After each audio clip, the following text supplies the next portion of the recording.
হাতটাকে ধুয়ে নেন, ময়লা হাতটাকে ধুয়ে নেন। দেখেন পুলিশ কি করছে দেখেন আপনি। রমনা থানার এডিসি আমাদের উপরে যেভাবে অতর্কিত হামলা করেছে, এই ইউনূস সরকার তারা যদি এখন পর্যন্ত তার সম্পদে বহাল রাখে, এই ইউনূস সরকারের বিরুদ্ধে আমরা মাঠে নামবো ইনশাআল্লাহ। আমরা জুলাইয়ের যোদ্ধারা স্পষ্ট বলতেছি এখানে শেখ মুজিবের আন্দোলন আওয়ামীদের সেই আন্দোলন বাইরে দিতে কাহিনী হয়ে গেছে, ধানমন্ডি 32 কাহিনী হয়ে গেছে।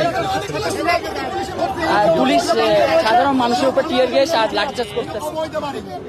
আমাদের টাকায়, আমাদের ট্যাক্সের টাকায় দলীয় তার নৌকগত এক ঘন্টা শুনে যাবো। এই দেশ থেকে পুলিশ স্বৈরাচার পালিয়ে যাওয়ার পরও কেন তার বাড়ি ভেঙে দাও, ঘুরিয়ে দাও,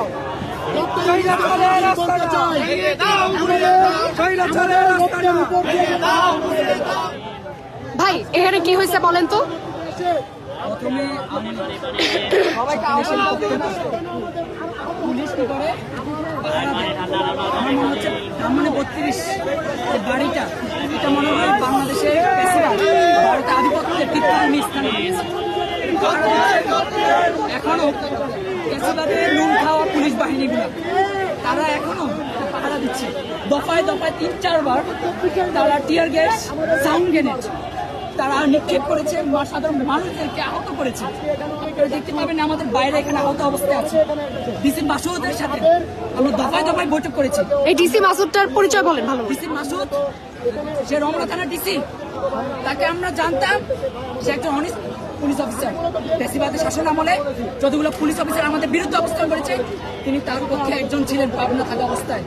আমরা তাকে সে ইমেজে থেকে তাকে শ্রদ্ধা করি, কিন্তু আজ দেখা যাচ্ছে সেও পেশিবাদের কারণে সে একই সিস্টেমের মাধ্যমে সেও সেই সিস্টেমে রয়ে গেছে। সে আজকে তার সাথে বৈঠকে দফা দফায় শান্তিপূর্ণ কথাবার্তা বলার পরও সে আমাদের উপরে সাউন্ড গ্রেনেড আছে এবং সে বলেছে আপনাদের সাথে কোনো বৈঠক নেই। সে এত রুগ্র, এত মানে আমাদেরকে মূল্যায়ন না করে সে আমাদের উপরে ডাইরেক্ট বলে দিচ্ছে আপনাদের সাথে কোনো কথা নাই। সে আমাকে ভাই বলে, তার কোন সূত্রে আমি ভাই লাগি? He was a servant. সে আমার সার্ভেন্ট, সে আমার সেবক, আমি কেন তার ভাই লাগবো? আমি হচ্ছে এই রাষ্ট্র না, সে আমার সেবক, সে আমার কথা শুনবে। সে আমার উপর কিভাবে গুলি বর্ষণ করে, সাউন্ড মারে, কিভাবে আমার উপর টিয়ার গ্যাস মারে, তার তো বড় মতো কিভাবে দফায় দফায় বৈঠক করার পর তাকে আমরা বলেছি আমরা শান্তিপূর্ণ কথা বলবো আপনার সামনে। কেন সে শান্তিপূর্ণ কথা না বলছে? 3-4 বার শুধু দফায় দফায় সাউন্ড গ্রেনেড মেনে আমাদের কাউকে টিয়ার গ্যাস মেরে চোখ, লাল এবং তাদের শরীরে আহত করেছে। তাহলে পেশিবাদ আবারও কায়েম আছে? এখনো কি পেশিবাদ কায়েম আছে? এত কিছু হওয়ার পরও আমরা চাই অতি বিলম্বে তদন্ত করে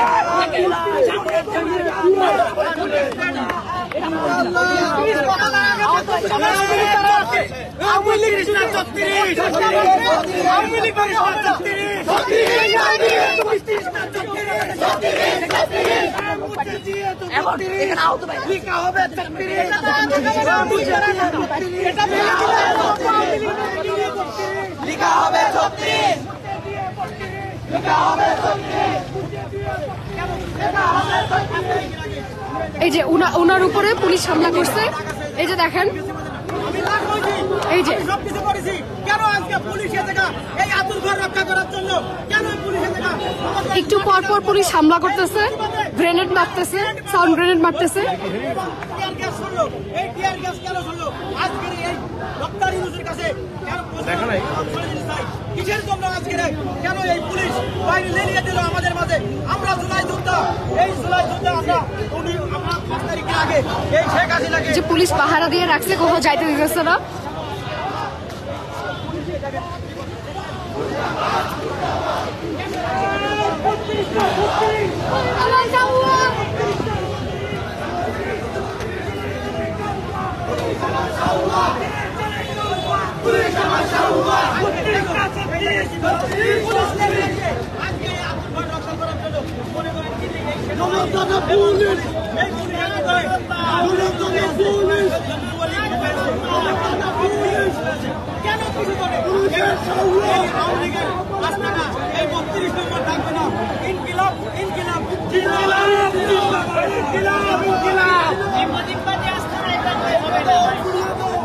আর্মি চলে গেছে, আর্মি রিমুভ, আর্মি চলে গেছে। না ও পাড়াইছে আর্মি পাঠাইছে, আর ওই পাশে আর্মি, আরেক পাশে